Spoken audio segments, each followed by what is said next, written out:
Alright, we're now moving into chapter 13, and we're talking about terminating a contract.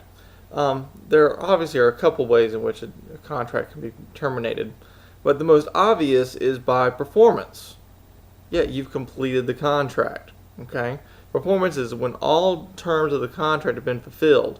The contract is discharged by performance. So if I have a contract to purchase and sell your TV, I give you money, you give me the TV, the contract's terminated because it's been performed. Okay? Now, time can sometimes be a very big important part of performance. Okay? Time of performance is when performance is vital. When this is the case, it is said in the contract that time is of the essence, meaning that the time limits within that contract are set. Okay? Now, if time is not of the essence in the contract, then the contract must be performed within a reasonable amount of time. All right, and what is reasonable? Well, it depends on all the facts associated with that particular contract. Now, tender of performance. Offer to perform in satisfaction of terms of the contract. Okay? So when you perform the contract in satisfaction, you've done the contract, so it's been performed. But look at this one. Tender of payment. Okay? Offer an ability to pay money owed.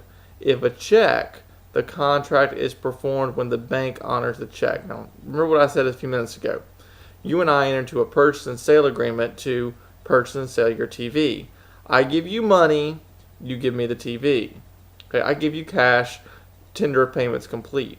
Let's say I give you a check. Okay? I give you a check for $100 for that TV. Tender of payment has not occurred until you go to the bank and get that cash from the bank, or until it clears your account. Once that occurs, then the contract has been performed. Okay? Let's look at satisfactory and substantial performance. Satisfactory performance is a contract is performed in a manner that would reasonably satisfy an ordinary reasonable person. Okay? So you've pretty much fixed the contract. It's all done. Substantial performance is the performance must be so nearly complete that it would be a great injustice to deny the contractor compensation for the work, and there must have been an honest attempt to perform. Check this out. You and I enter into a contract for me to build a house for you. Let's just say, hypothetically speaking, I leave a switch plate off in one of the rooms. That's like the light switch. There's a little plate that goes there. Let's just say I forget to put that on. That would be substantial performance. Satisfactory performance would be I've done everything that an ordinary person would appreciate. So I've put everything up. Everything's done. It's pretty. Okay? Substantial performance is just so nearly close to complete that it would be an injustice to not pay me. Now, you can go into discharge by operation of law. Look at some of these. All right, bankruptcy. Okay, bankruptcy is probably a fairly hot item right now. A lot of people having to go through this sort of thing. But when this happens, creditors' rights to enforce their obligation are stopped. They can't do it anymore. Okay, statute of limitations. Time within right to sue must be exercised or lost. So let's say you and I enter into a contract, and I breach that contract. Once I breach that contract, you have a certain amount of time to actually bring a lawsuit against me to try and recover damages under that contract. If you don't do so, guess what? You are barred from going after me for breaching that contract. Alteration of written contract. When one party alters a contract without consent of the other, the non-breaching party is discharged. So if I unilaterally say, oh, we're going to change the terms of this contract, you're discharged from performing. However, you need to be careful with this as a general rule.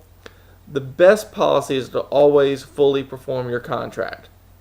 Because if you don't perform, you can make the other side can make the argument, hey, it was a mutual agreement. Both of you decided to cancel the contract, and so you wouldn't be able to get your damages. But as a general rule, when one person changes the terms of the contract, the other party is discharged from performance. But again, be careful with that.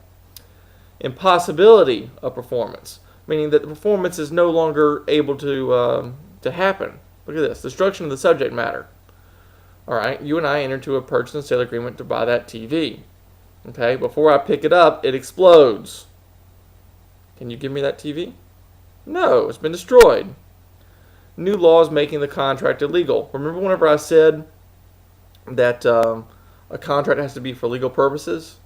Well, if all of a sudden the laws change and the thing that we're contracting for is no longer legal, guess what? The contract is discharged. Death or physical incapacity of persons to render personal services. Okay? I, contract with y'all to be your professor. Let's say I die. No, I don't like that. But anyway, I die. Can I perform my contract? No. Okay, so I'm discharged. And finally, the act of the other party. If the other party, doesn't perform, makes it so that I can't perform, then guess what? Contract's dead. Next, voluntary agreement of the parties. Guess what? You and I have a contract. If you and I make another contract to terminate that contract, we may do so. Okay? So all of these things can be done in an effort to discharge a contract. There are several others. Then I'm going to go on and go over real quick. Acceptance of breach of contract by one of the parties. All right? Breach. Failure or refusal to perform contractual obligations. Remember, if I agree that you're not going to perform that contract, then it's okay. Also, we have what we call an anticipatory breach of contract. One party announces intention not to perform. Okay?